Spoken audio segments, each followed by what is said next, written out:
Welcome to the Audio Spells production. Journeys of the Astropath, Michael.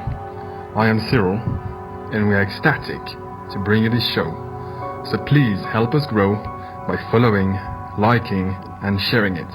For more information and full credits, check out www.theastropath.com and search Journeys of the Astropath on Facebook. Now, let us cast you a spell.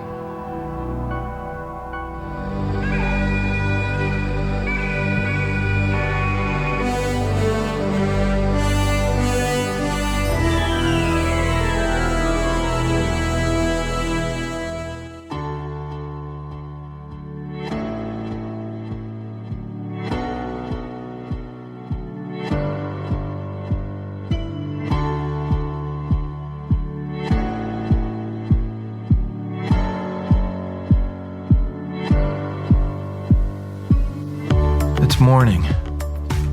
I laid my head down for a second and fell fast asleep. Too much wine. Switching to coffee now, and some orange juice. Astropaths love a nice fruit drink after projecting. Projecting is an energy drain and also dehydrating as hell.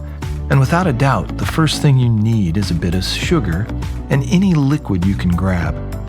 After a long journey, like a poker night in Macau, I'll chug a gallon of water and a quart of orange juice just to refill and refuel. Astral projection. You may be wondering what I mean by this. There are many human stories out there, and some tales of fiction that go beyond our abilities. So let me explain what astropaths do when we astral project. I'll return to my sister's story. It's essential to all of this. But so is this ability. So projecting is an ability, but how long you can stay out is a skill. With meditation, you learn how to generate energy, chi, so that you can maintain the concentration needed to stay out of your body.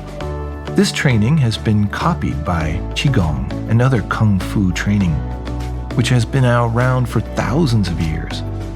But what this does for us and what it can do for a human is like comparing a AAA battery and a nuclear reactor. At first, I was lucky to stay out 5 or 10 minutes.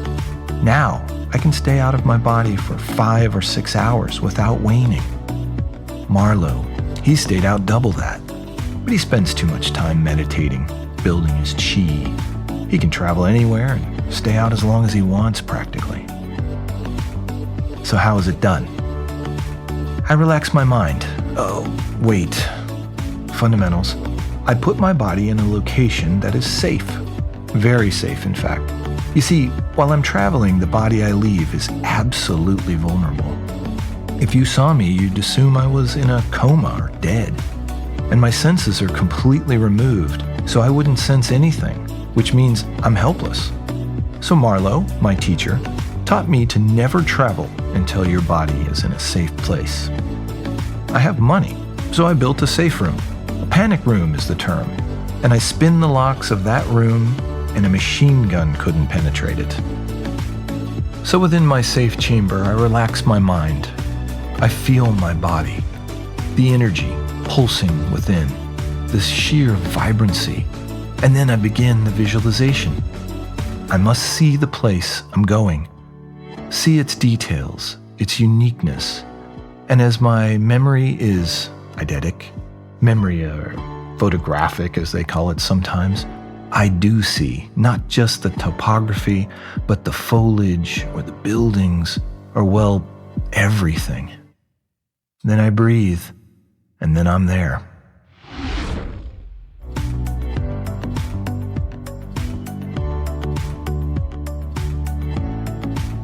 Oh, the places I go. I have hundreds of regular spots I visit. My bread place in Paris, my hiking spot in the Swiss Alps, Tibet, the islands of Tiree in Scotland, my favorite vineyard in Chile, and oh, the people. My masseuse in Thailand, my fishing guide, Gunnar, in Iceland, my shinjitsu instructor, Satoshi, in Hiroshima, my Kali knife fighting instructor, in the Philippines, Ray. And of course, all the Astropaths' homes. Sometimes a kindred spirit feels like home. The journeying life can be lonely, and there is work. I travel for that as well. Usually Vegas or Macau, but occasionally I mix it up. Yeah, what other job would a mind reader have than poker player? Come on, it's a hell of an advantage. And I see it as people come to lose their money, and I come to take it.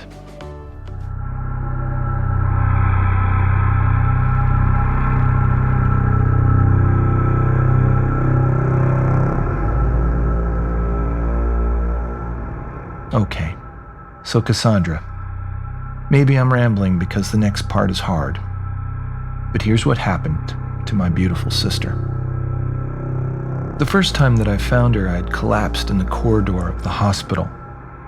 When I was revived, I was yanked away from the backyard of our youth, as if I were a balloon being batted up out of the hands of a child and pushed up into the jet stream. I could see her reaching out to me. In a blink of an eye, I was gone, back in my body and awake, groggily pleading with the doctor and nurse to let me go back. Luckily, I had fallen hard enough in the corridor that I had struck my head on the linoleum floor, and I had a welt on my forehead that looked hideous enough they loaded my new IV drip with all kinds of sleepy drugs. Before I'd relax, I insisted they tell me about my sister. Was she alive? Where was she? Reluctantly, the doctor told me, assuming my meds were about to kick in. Your sister was seriously hurt in the crash. She's in a coma, in the ICU. Just before I went under again, I kept concentrating on the backyard of my youth and on my sister's pleading expression, and I returned to her. Michael, she asked, why can't I leave here? You come and go, and I try to step in the back door or out the back gate, and I just end up right back here. I didn't know what to say. They say you're in a coma, I said, telling her the truth, or the truth that I knew. What? A coma? How? Why? She asked. The crash. Crash? She repeated this several times. Crash? Crash. I hear this sound. It rolls overhead like a summer storm. Like the one Mom yelled at us for watching in the fort. Remember that? We were soaking wet. That fort could never hold water. She yelled so loud and Dad laughed so hard at us.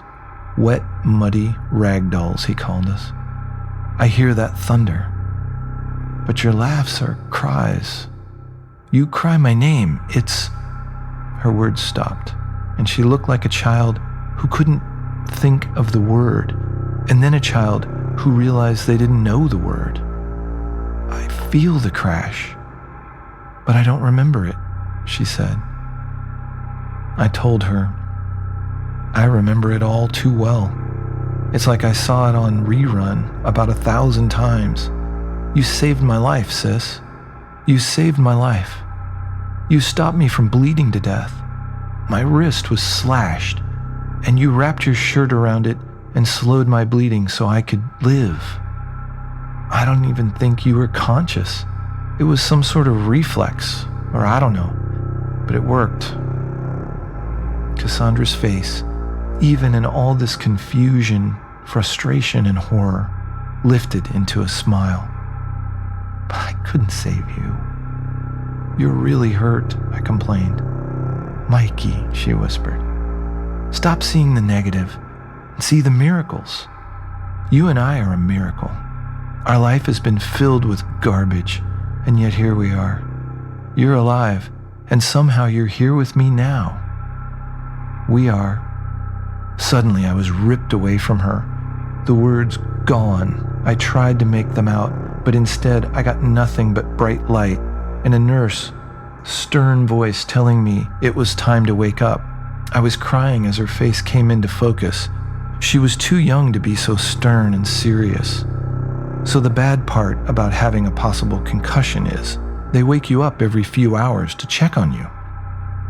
I pushed myself up into a sitting position in the bed, my mind racing.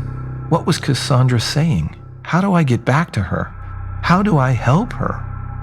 And who the hell is this guy? Sitting next to my bed, craning his long neck around to force a smile at me, was Dr. Marlow Pegonious. "You have a visitor," the nurse said. Then she looked at him and said, "He needs rest, so keep it short." Man, she was tough for being fresh out of nursing school. "Michael, I'm about to change your life," Marlow began. "I know you're confused and scared right now, but I assure you I am a friend."